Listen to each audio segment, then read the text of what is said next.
Hi, this is Andy Mann. I'm live on the floor at Syscon TV, live from CloudEXPO West. I'm here today with a good friend of mine, Aruna Ravichandran, VP of Product Marketing for CA Technologies. Hi, Aruna. Hi, Andy. Glad to be here. Good to see you. Hey, we've just got a few minutes and I want to ask you, what is CA Technologies doing right now in the area of DevOps?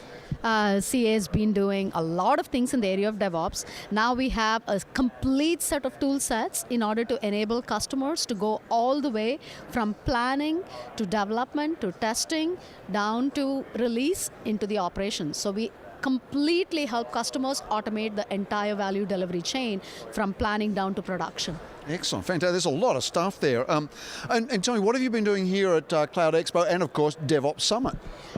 So I actually did a panel yesterday. I'm very passionate about DevOps topic, as you know. And so I ran a Women in DevOps panel and invited a couple of customers to come and talk about DevOps. And so that was the plenary morning session yesterday, and it was a fantastic session. The ladies had amazing things to share from their own DevOps implementation successes. And today I was a part of your panel, and that was an amazing panel as well, and thank you for having me. Oh, thank you for coming. I really appreciate it. Tell me, what were some of maybe the key learnings you got out of yesterday's panel, especially with the women in DevOps? So if you think about the whole DevOps market, I actually categorize it into three areas and where customers have needs and wants in order to understand. So one is customers want to know why they're doing DevOps. Right? So what are the business drivers for DevOps? And out of the panel yesterday, the ladies shared that there are mostly 5 different areas on why people embark on a digital transformation journey, as a result of which they want to do DevOps. One is customer experience. Number 2 is quality. Number 3 is agility or time to market. Number 4 is security or compliance and risk. And last but not the least, the 5th one was cost. And so we had a lot of interesting debates and topic in that area. And then the second topic, when you think about DevOps, is the journey. Where do you start? What's your maturity model? Where do you have a breakage in terms of your automation or your continuous delivery pipeline? What role do processes like agile and continuous delivery actually play within your life cycle so that you can go from code to production in minutes? And last but not the least, another important element which is constantly discussed, and it was in the panel yesterday, is around how does success look like? What are the metrics and measurements of success in terms of being able to meet your primary goals, which I talked to you about earlier?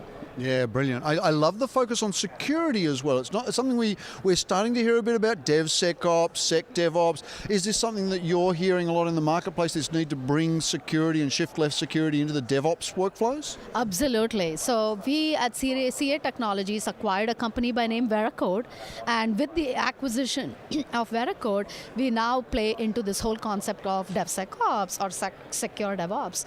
So what does it mean?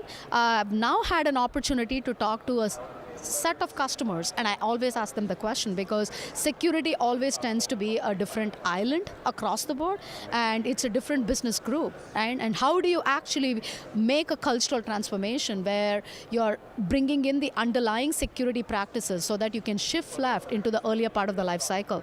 I don't see the transformation happening immediately, but people actually are now talking about that particular topic.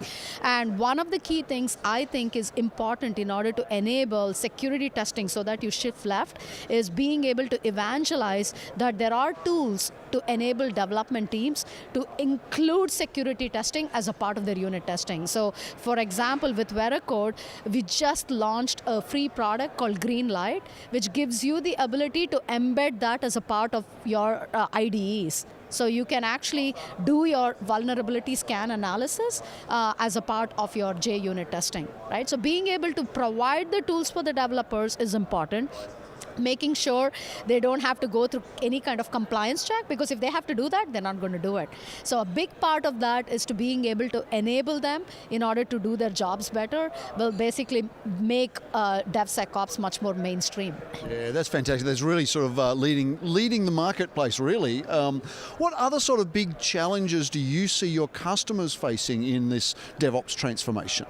Another big one is around continuous testing, right? Like testing has been a discipline discipline which has existed since the very first days of software development. It's not a new discipline.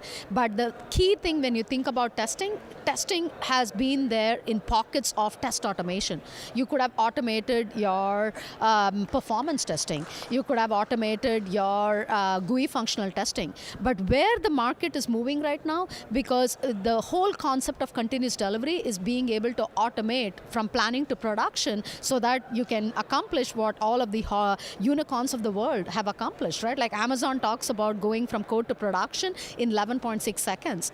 It's like unbelievable. But if you have to do that, testing becomes a bottleneck, because if you go into production and you uncover a defect in production, time to basically bring it back into the development side basically, takes a lot of time. And so testing needs to now become a part of the planning process, needs to be a part of your development process. And then you need to not think about your performance testing or your GUI functional testing towards the later half of the life cycle. You need to be able to think about it in the very early phase. And that's the evolution I see in the market. And there are tons of open source testing tools which are available, because if you think about testing as a discipline, if people want to do performance testing, they're probably using JMeter. If they want to be using functional testing, they're using Selenium, right?